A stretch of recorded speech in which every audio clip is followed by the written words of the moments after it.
whatever's left on the second day. Or, no. It may seem like when you're driving around town, or if you've ever been in the Trader Joe's parking lot in Westwood or Ralph's or whatever supermarket you decide to go around this neighborhood, it's very easy to know if you're part of the Sinai Temple family. I see the S on your car and the year that you last came into the garage. And when I see that, you almost feel like a sense of pride, like, I know that person, even though, to be honest, do you really?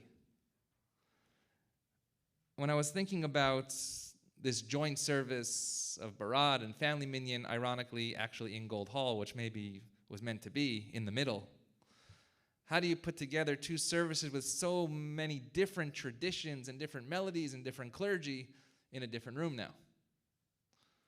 And I give that example of the supermarket because, as I said earlier, we all come here for so many different reasons.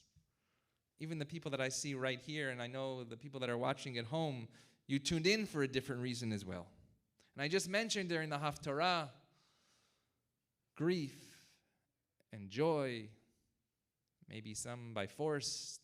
Their parents near or far said, you need to go to a synagogue.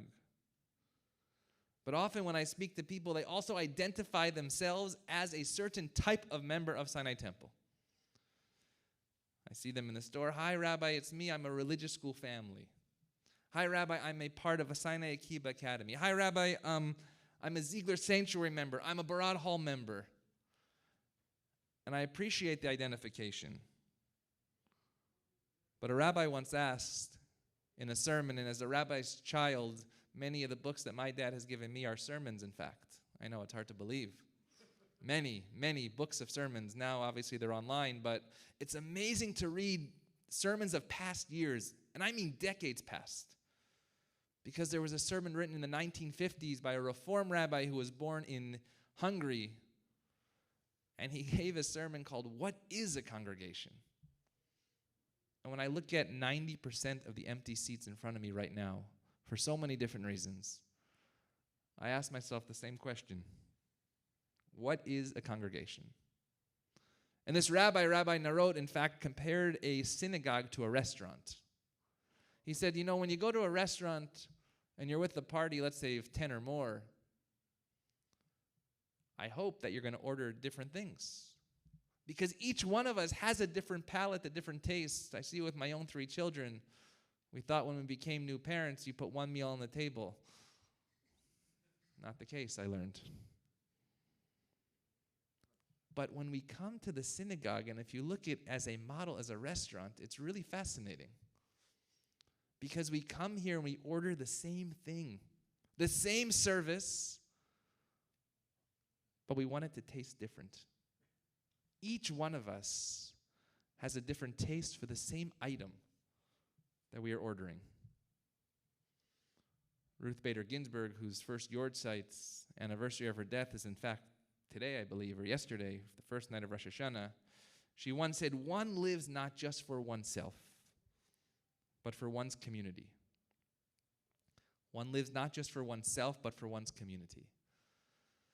There's a wonderful new book out called The Wandering Jew, which is the story of our people. It's written by the wonderful Jewish philosopher of our time, Micha Goodman. I had the opportunity to learn with him when I was one of the mentors on the APAC Israel trip a couple of years ago. And he writes in his book about specifically Judaism in Israel and the search for Jewish identity. And he says that human beings need to feel that they are a part of and have a part in the story that is bigger than ourselves. But he says another no less emotional need, or another no less important need, is the emotional aspect for strong, intimate, and empowering communal ties. And so he asked the question, why is it when a poll is taken, do pretty much the results come back that religious people, and I don't want to go into this now, religious versus spiritual, that's a whole other sermon that I would absolutely love to chat with you about. But when somebody says they're a religious person, the polls often say that they are happier than those who say they are not attached to religion. Why? And Micha Goodman answers, because religion is not about you and or me, but it pushes us to make room for others in our own lives. Just look around this room for a moment and raise your hand if you in fact know every single person here. Point taken. I can do that in our daily minyan. I can do that every Shabbat morning.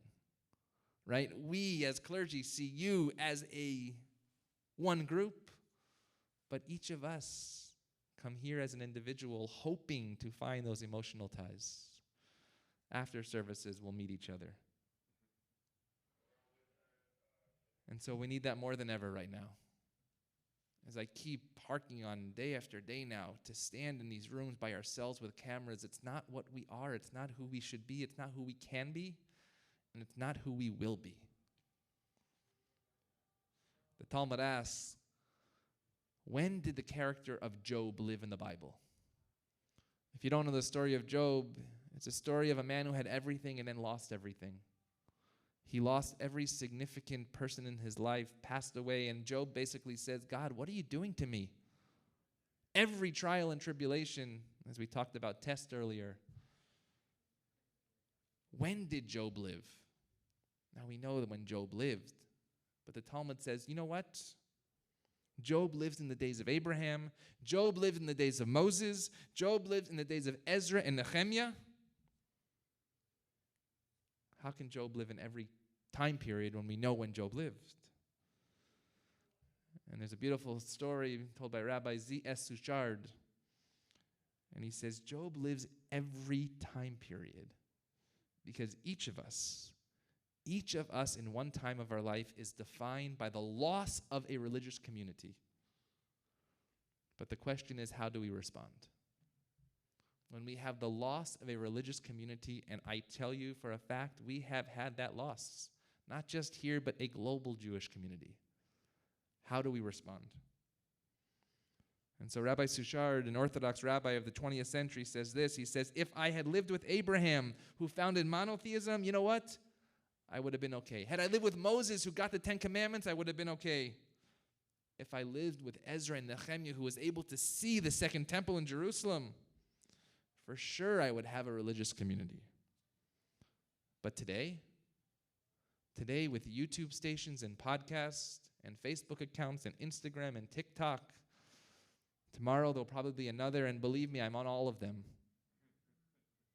Who expects me to be a Jew for others? Why do I need them? And why do they need me? I think the Talmud's response is pretty obvious, that every generation, we are Job. We'll have a trial and a tribulations. You know, this coming Saturday, 9/11, 20 years ago, I've been reading now these tributes of children of firefighters in New York City who were born 2 weeks after 9/11, who never met their parent, who are now firefighters themselves. There was a story just yesterday I saw of a young woman, 22 years old, or 20 years old, who for the first time in her life, her uncle shared with her the voice of her father. I thought that day was going to be the trial and tribulation in my life. And now we have this. Each of us has a trial, a tribulation, and not just us, but as a community. I promise there will always be something. We have it no easier than Esther. We have it no easier than Abraham or Moses. But one thing we do have is the opportunity that they had, and they capitalize as well. Yesterday and today, from Michael Shofar, we're going to hear a 100 blast. You know, when we're truncating services, the one thing that I said is I'm not going to keep less shofar blast than we need. Last year was silent. It was Shabbat, if you remember. There was no shofar. But this year we hear 100. And the word shofar, lehishtaper, means to improve, but in fact the root really means to enhance. So yes, the shofar is a cry, but the shofar is an enhancement of our life. And I know, I've seen story after story, and I mentioned just 2 yesterday, the enhancement that this religious community has given all of us over this past year. Because while we may walk into this space as me or I, the goal is to walk out of this space as we and as us. Over the past 18 months, I walked in as an I. I stood outside on Pilot Plaza with a bar mitzvah with 2 people, the rest of their family online. I've officiated funerals on Zoom from our bedroom. We've done Shabbat services from every location imaginable. We've recited Sheva Brachot for wedding couples thousands of miles away. But you know what? We did it. And we continue to do it. Because it's not about me or you. It's about us. And so finally, the beautiful story of Rebbe Raphael of Bershad. And he was about to leave on his summer retreat, Hasidic Rebbe, and he said, you know what, I have room in my carriage for another, so I'm going to ask my Hasidic brother, Reb Shmuel, I'm going to ask him to come in my carriage and share it with him. There was no social distancing at that time, I was told. And Reb Shmuel thought, you know what, I'm not wearing my mask, so I'm going to hesitate to join you. That's my modern interpretation of the Hasidic story. And he said, you know what, Rebbe, I'm afraid that I'm going to crowd you.